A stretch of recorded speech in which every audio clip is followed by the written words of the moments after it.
Agora na Band News FM, Seus Filhos, com Roseli Saião e Thaís Dias.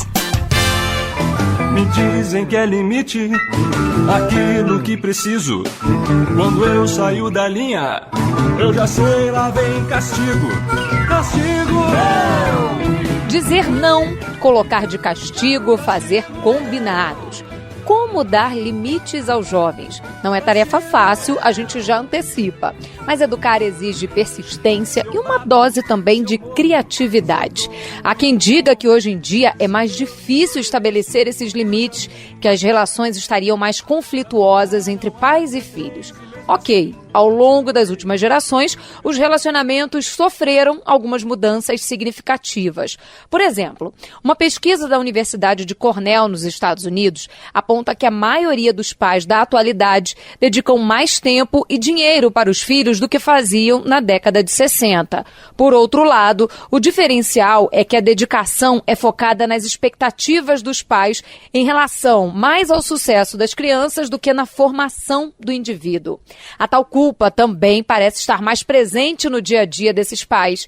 Mas se tem uma coisa que precisamos entender é que dar limites é importante, mas que transgredir alguns também é e ajuda os nossos filhos a crescer. Bora conversar sobre isso? Esse é o nosso assunto aqui nos Seus Filhos em versão ampliada. Eu sou Thaís Dias, estou sempre por aqui acompanhada dela, Roseli Saião. Tudo bem, Roseli?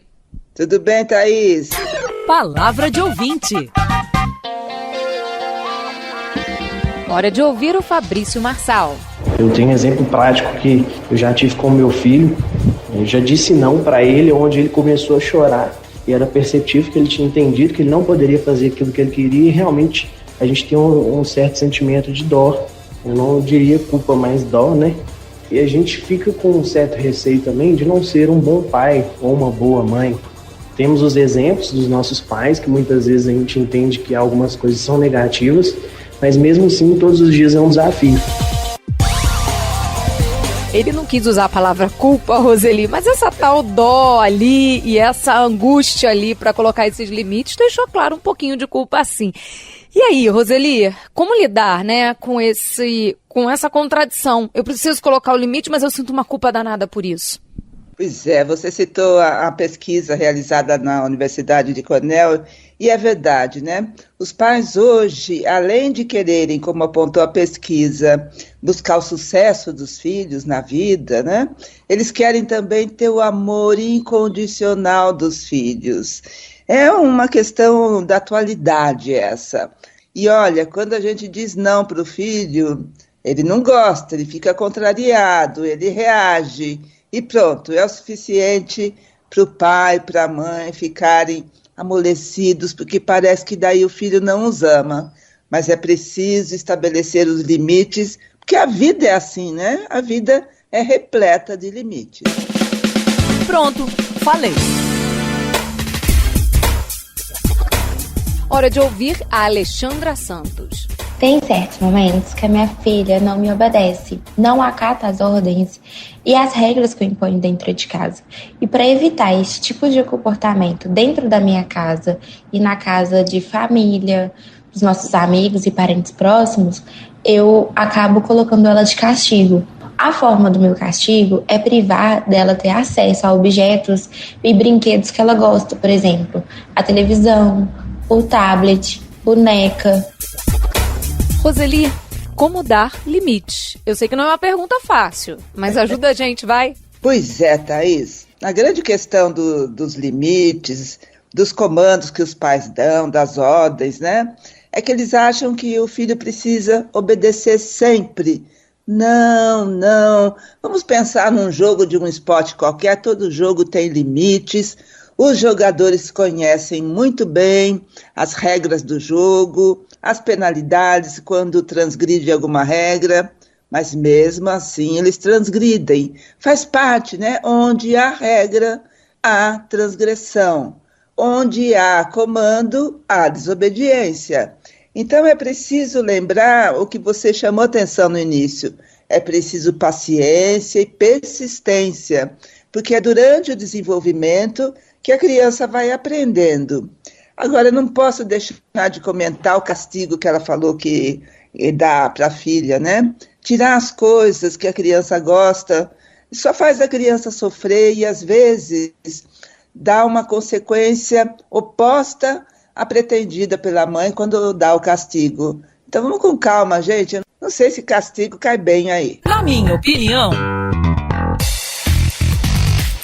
Conosco por aqui a psicopedagoga Franciele Torraca, que é diretora da Associação Brasileira de Mutismo Seletivo e Ansiedade Infantil. E ela afirma que no decorrer dos anos a relação entre pais e filhos mudou. Após os anos 80, as mulheres entraram em massa no mercado profissional e os pais, particularmente as mães, vêm sendo levadas a formar uma identidade que combine trabalho, maternidade, paternidade. Não é fácil gerenciar essa nova identidade parental, porque é uma conta que não fecha, né?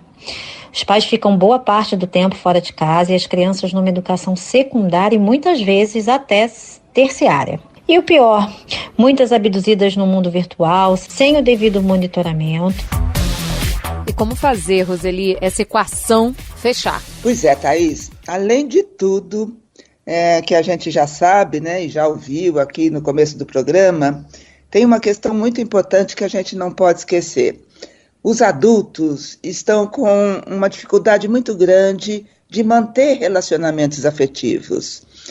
Os relacionamentos agora se rompem com a maior facilidade por conta de qualquer bobagem.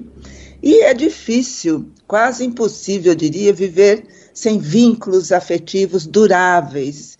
E é isso que os pais buscam com os filhos atualmente. É um vínculo afetivo que vai durar muito tempo, até que a morte os separe. Então é preciso aprimorar esse vínculo, cultivar. E aí, quando diz não para o filho, quando estabelece algum limite, esse vínculo fica estremecido. É temporariamente, mas os pais não se dão conta disso. E esse temporário afeta muito os pais, e aí é que eles desistem, muitas vezes, da negativa, do limite, da regra que eles impuseram para os filhos, né? Mas é preciso manter, porque a vida tem regras, a vida tem limites, e a educação é basicamente mostrar para o filho como é a vida.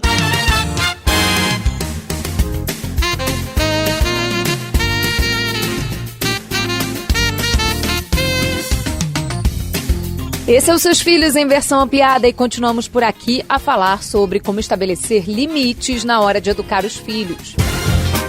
Para bom entendedor. Conosco por aqui a psicóloga especializada em crianças e adolescentes, Flávia Mazzoni. As crianças precisam de limites, né? Para elas se sentirem seguras e protegidas, entenderem até aonde os seus direitos acabam e aonde começa o do outro, a se posicionarem em dizer sim e não para situações. É onde a gente ensina a criança a tolerar pequenas frustrações. Então, ao estabelecer limites, né, os pais estão ensinando habilidades importantíssimas que ajudarão a criança a ter sucesso em diversas áreas da sua vida. É simples assim, né, Roseli? Muitas vezes é difícil para a gente colocar esses limites, mas quando a gente consegue olhar por esse ponto, eu estou fazendo isso porque vai ser bom para tantas outras coisas ao longo de toda a vida. E é bom que aprenda com a gente em casa, né? Antes de se confrontar com isso na rua, porque pode ser muito mais difícil, né? Ah, sim. Olha, a melhor fase da vida para aprender mais e melhor, né, a respeito dos limites é na infância e na adolescência também. Olha, há muitos adultos que chegam à maturidade não conhecendo muito bem os limites da vida e eles sofrem muito para viver.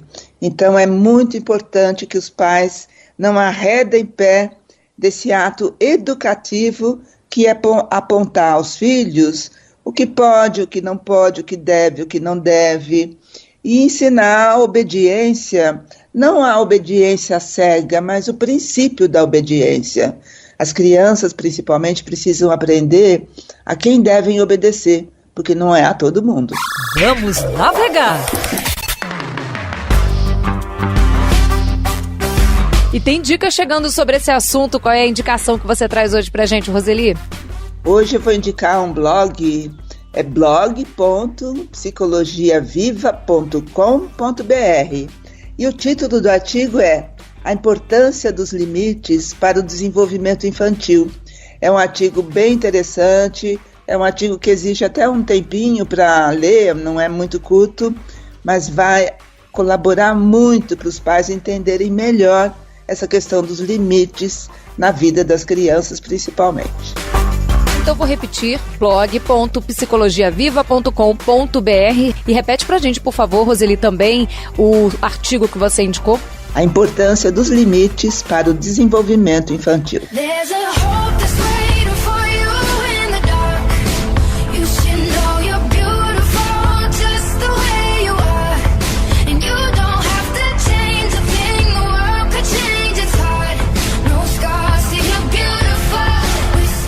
Num mundo de filtros e cobranças cruéis para seguir um padrão de beleza, muitos jovens têm recorrido às cirurgias plásticas cada vez mais cedo. O Brasil é líder no ranking mundial de procedimentos em pessoas com até 18 anos. Lógico que há casos em que a mudança vem por uma orientação médica, por uma questão de saúde. Mas alguns especialistas apontam que a pressão estética pelo corpo perfeito nas redes sociais tem gerado um aumento significativo na busca de adolescentes, principalmente por procedimentos cirúrgicos para mudar a própria imagem. Mas será que é o momento ideal para um procedimento desse tipo? Afinal, é uma fase de transformação física, mental. E essa é a reflexão que vamos trazer para você a partir de agora aqui nos Seus Filhos em versão ampliada, ouvindo jovens, pais e médicos. Vem com a gente. Minha voz.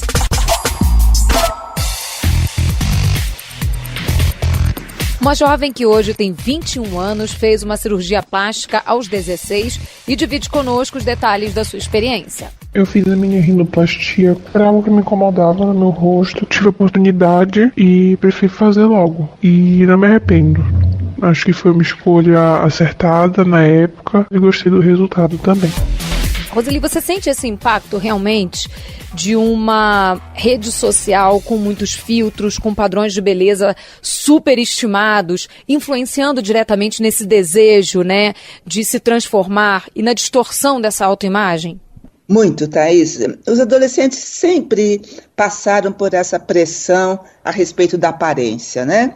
É que eles chegam numa fase de aproximação de outras pessoas, de perceber o desejo, o erotismo. Então, a primeira coisa que eles pensam é na aparência. Entretanto, nós temos uma banalização dos procedimentos cirúrgicos estéticos, né? Então, a gente vê adolescentes que têm mudanças do corpo, da aparência, semanal, diária, às vezes, recorrerem à cirurgia plástica. É preciso esperar um pouco, ter paciência, o corpo está em mudança, a não ser nesses casos que você citou, quando há uma indicação médica, né?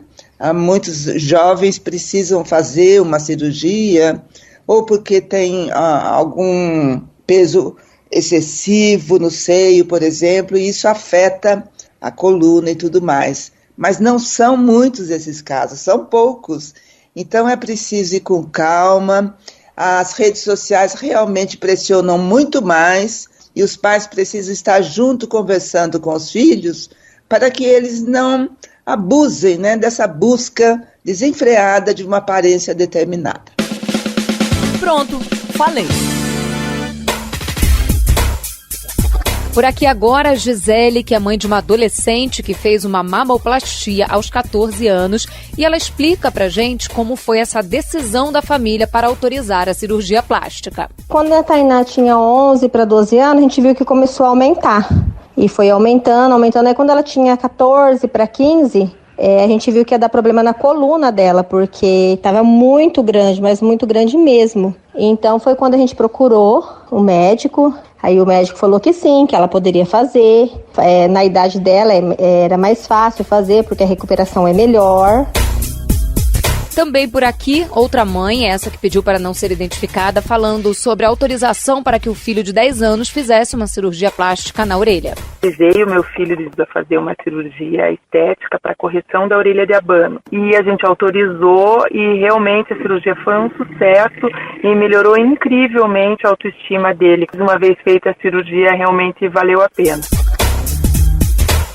Roseli, muitos pais devem estar aqui acompanhando o nosso programa e com essa dúvida, realmente, autorizo, não autorizo, o que levar em consideração, no caso das famílias, dos pais, para tomar essa decisão? Talvez, em primeiro lugar, ouvir o pediatra quando é criança, ou o médico que acompanha, né, o crescimento do filho, porque uma orelha de abano, por exemplo, pode atrapalhar muito uma criança, mas pode esperar um pouco.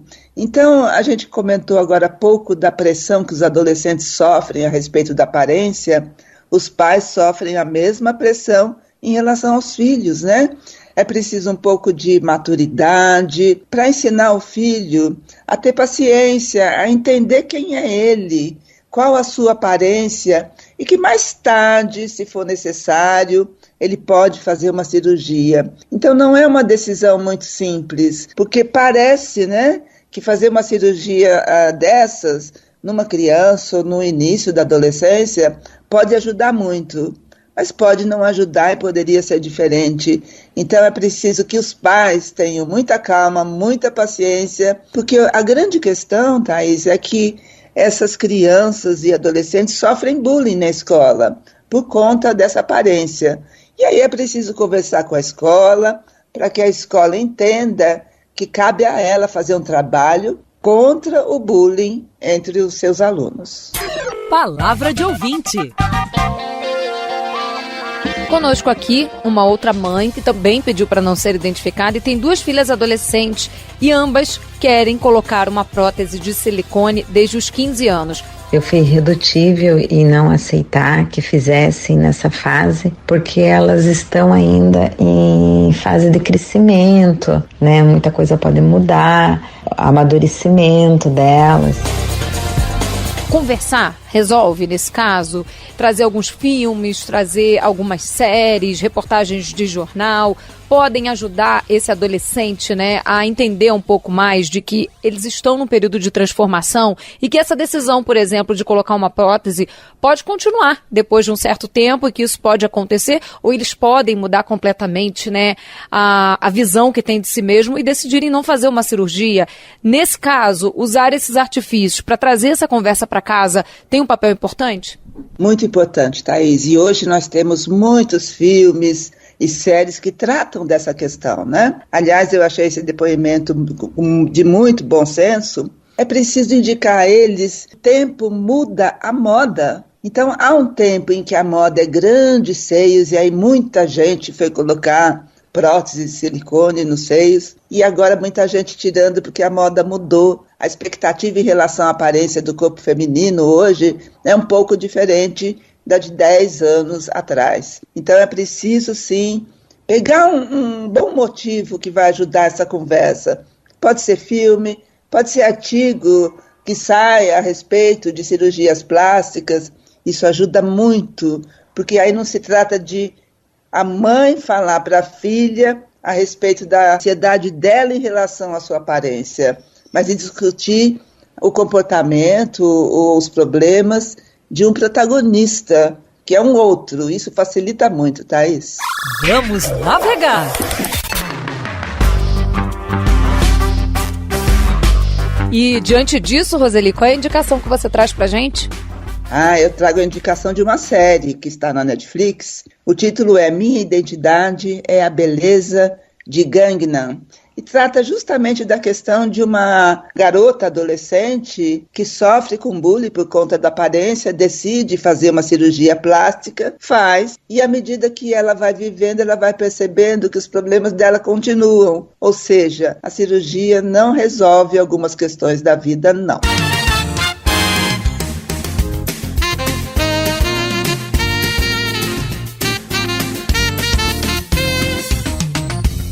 As cirurgias plásticas em crianças e adolescentes continuam em destaque aqui nos Seus Filhos em versão ampliada. Para bom entendedor, O médico Luiz Matz é especialista em reconstrução mamária pelo Hospital Sírio-Libanês e membro da Sociedade Brasileira de Cirurgia Plástica. O profissional destaca os cuidados necessários na hora de um procedimento do tipo envolvendo jovens. Não existe uma regulamentação específica sobre idade mínima para a realização de cirurgias plásticas em jovens. O que deve ser levado em conta é o estágio de desenvolvimento físico da estrutura a qual vai ser realizada a cirurgia plástica. É muito importante o cirurgião plástico, os pais e o próprio adolescente estarem atentos antes da indicação de qualquer cirurgia para evitar que haja arrependimentos futuros. Por outro lado, também é importante não negligenciarmos as demandas desses jovens pelos procedimentos que podem trazer a eles um ganho de autoestima, uma diminuição do bullying e uma melhor interação social com as outras pessoas, visto que alterações físicas têm um impacto importante na questão psicológica do adolescente. E por falar nisso, está aqui conosco a psicóloga e fundadora da clínica Ame-se, Mônica Machado, e ela fala sobre ansiedade e depressão, que são alguns dos sintomas dessa ditadura da beleza e da exposição aos filtros e distorção de imagem. E ela reitera que os pais devem ficar atentos aos impactos e, se necessário, buscar uma ajuda psicológica. O impacto, ele é muito perceptível, né? Essas pessoas, geralmente, elas não conseguem lidar com frustrações ou com algum comentário que seja negativo para ela. É importante os pais perceberem essa tendência, uma fissura por beleza ou por estar sempre querendo mudar alguma coisa, é busca do vazio, né? O adolescente, o jovem, ele está em busca de algo. E se os pais perceberem algo assim fora do controle ou do normal, é importante buscar ajuda psicológica para esses jovens, para eles poderem se enxergar de fato como eles são e não como eles têm que ser diante do que está sendo mostrado para eles. Roseli, o adulto tem um papel fundamental para ajudar esse jovem no autoconhecimento e no autocuidado também, né? Sim, exatamente, porque o jovem fica assim à mercê de muitas pressões sociais, de beleza, de aparência, e como a gente já comentou, as redes com esses filtros, nossa, derruba muito a expectativa que o jovem tem a respeito da sua própria aparência. Quando ele se olha no espelho, o olhar dele não tem filtro. Então é preciso, às vezes, considerar mais a questão emocional do que a física, ou seja, talvez procurar um atendimento psicológico que vai ajudar no autoconhecimento e a ter uma autoimagem mais realista, ajude mais do que uma cirurgia plástica. Pulando no frescor da folha de hortelã, é a esperança, o livro, o amor da criança. Um livro nos faz viajar. Através das páginas, conhecemos novos lugares, novas pessoas, histórias. Aguça a imaginação, a criatividade, nos transporta para um outro universo, nos auxilia na criação de senso crítico e na compreensão melhor do mundo. E o incentivo à leitura pode e deve começar logo cedo, ainda na infância, muitas vezes antes mesmo de aprender a ler. Mas como fazer isso? Calma, que esse é o nosso assunto a partir de agora nos Seus Filhos em versão ampliada. Afinal, 18 de abril é Dia Nacional do Livro Infantil. Eu também quero falar. A estudante Sofia, de 13 anos, divide conosco um pouco dessa paixão dela pelos livros. Desde pequena fui criada com hábito de leitura. Gosto de ler livros de romance, ficção e suspense, apesar de ter livros que ainda não posso ler pela minha idade. Minha escritora no momento é a Brittany Sherry. Meu livro preferido dela é Eleanor Gray, que fala sobre uma menina que não gostava muito de socializar. Ela conhece um garoto muito popular, que eles acabam virando amigos e acabam namorando no ensino médio. Com o tempo, eles se afastam, com a morte da mãe dela, eles se encontram quando ela vai trabalhar para ele, que aí começa uma história de romance. No final, eles se casam. É bacana ver o gosto, né? E ela empolgada, contando um pouco da história. Roseli, como é que a gente promove dentro de casa esse incentivo à leitura? Olha, acho que o primeiro passo, né, é promover isso que a gente ouviu nesse depoimento, gosto pelas histórias, e não precisa ser necessariamente a história de livros, qualquer história, a história da família, a história da infância da mãe, do pai, a história do próprio nascimento. Então a gente vê o gosto, né, dessa estudante, quando ela conta a história, é muito importante ter interesse em ouvir histórias, em conhecer histórias. Então, muitos pais têm o costume, já desde cedo, quando o filho tem 2, 3 anos, ou canta uma musiquinha, toda música infantil tem uma narrativa, que é uma pequena história, ou ler um livro, né, que às vezes tem mais imagens do que palavras, mas uma leitura, é uma comunicação, é uma narrativa. Então é por aí, Thaís, é incentivar a vontade e o gosto dos filhos pelas histórias de um modo geral. Tô por perto! O André Almeida é pai da Clara e do Emanuel e faz questão de incentivar a leitura com os filhos. Então procuro sempre estar lendo livro e aproveitando esse momento que eu estou lendo, chamar eles para lerem os livros junto comigo. Além disso, eu faço incentivo de uma premiação por ele ler o livro, né? Então chega, por exemplo, se você ler um livro por mês durante o ano todo, no final do ano você escolhe fazer uma viagem tal. Então geralmente eu uso esse tipo de incentivo para ele. O André criou ali um formato para tentar, né, pelo menos criar esse contato mais próximo dos filhos com os livros. O que você indicaria, Roseli, para o ouvinte que está aqui acompanhando o nosso programa, para ajudar também a criar um pouco mais de estímulo? Olha, o grande estímulo da leitura, ou da escuta, dependendo da idade, né, se a criança ainda não lê, mas os pais podem ler para ela ou qualquer outra pessoa, é o gosto de ouvir aquilo, de ler aquilo. Então, o incentivo é a própria leitura. A gente não precisa criar mecanismos que vão estimular, vão reforçar na criança essa vontade de ler. Ler um gosto, né?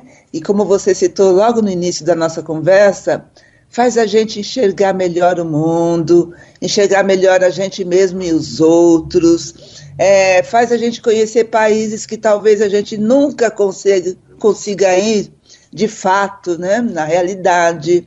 Então é esse gosto que os pais precisam incentivar, o gosto pela surpresa, pelo inusitado, pela história, e também estimular a curiosidade por tudo. E aí um livro sempre mata alguma curiosidade que a criança, o adolescente ou até o adulto tem. E a escola? Diz o quê?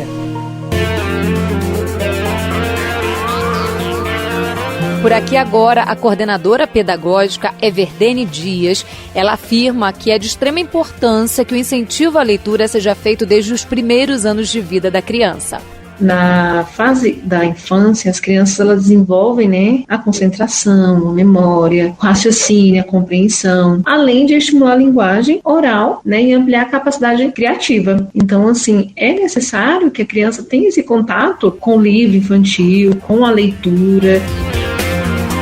Roseli, muitas vezes a gente fala assim, mas o meu filho ainda não sabe ler, não adianta eu incentivar a leitura. Adianta sim, você contar a história, um livro muito bem ilustrado faz com que muitas crianças criem as suas próprias histórias e levando em consideração, né, Roseli, que livro para criança pode ser pintado, pode ser rabiscado, é um objeto realmente de prazer para eles. Exatamente, não adianta a gente dar um livro para a criança e ficar todo cheio de cuidado, não vira assim, não dobra aqui, não, quando dá um livro para a criança, é para permitir que ela manuseie, ela tenha, ganhe, né, conquiste uma maior intimidade com o livro, com as páginas, com o papel tem cheiro, né, com as gravuras, as ilustrações, inclusive, Thaís, livros de pano, de tecido para crianças bem pequenas, porque o tecido é mais amigável para a criança pequenininha, né? E aí ela já pode começar a ter contato com livros. É muito importante isso. Tem até aqueles livros plásticos que as crianças gostam de apertar, levar para a banheirinha na hora que forem tomar banho, porque já cria esse contato mesmo, né? Então é bacana essa dica da Roseli aí também dos livros de pano. Aliás, por falar em dica da Roseli... Me conta uma história. Traz dica pra gente, vai, Roseli. Olha, a grande dica é que criança adora rir.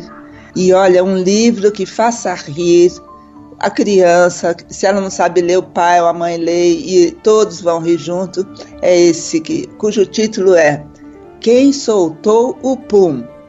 Pum é o nome do cachorrinho de estimação e isso cria assim, frases e trocadilhos que fazem a criança rir demais e ter vontade de ouvir outra história, de conhecer outra história. Então o título do livro é Quem Soltou o Pum?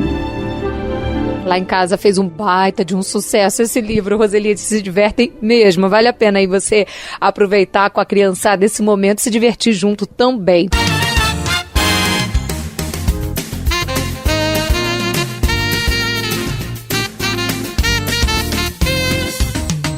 O incentivo à leitura continua sendo nosso assunto aqui nos Seus Filhos em versão ampliada. Vamos navegar!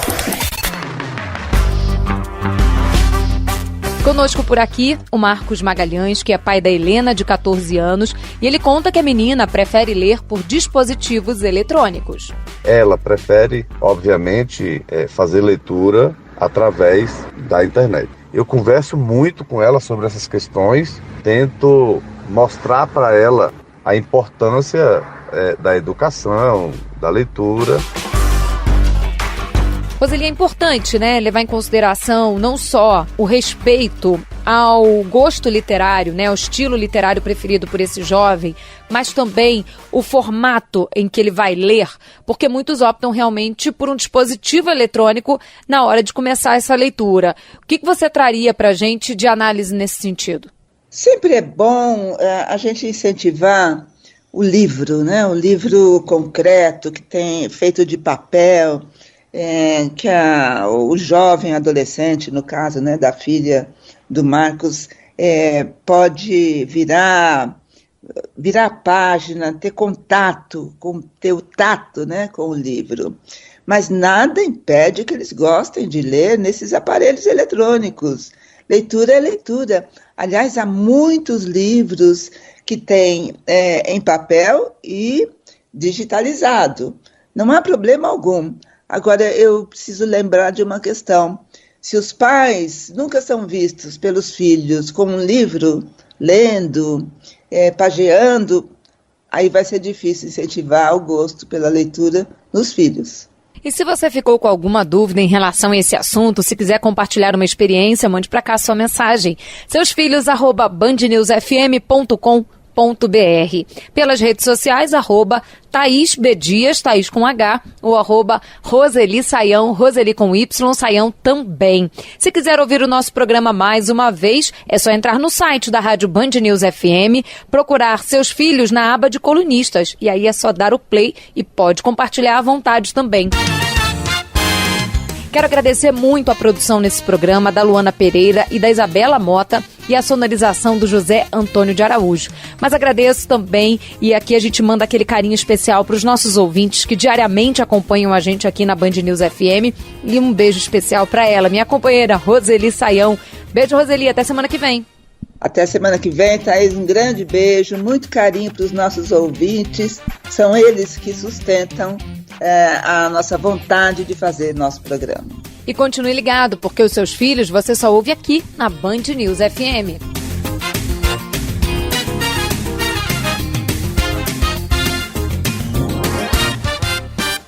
Você ouviu Seus Filhos na Band News FM.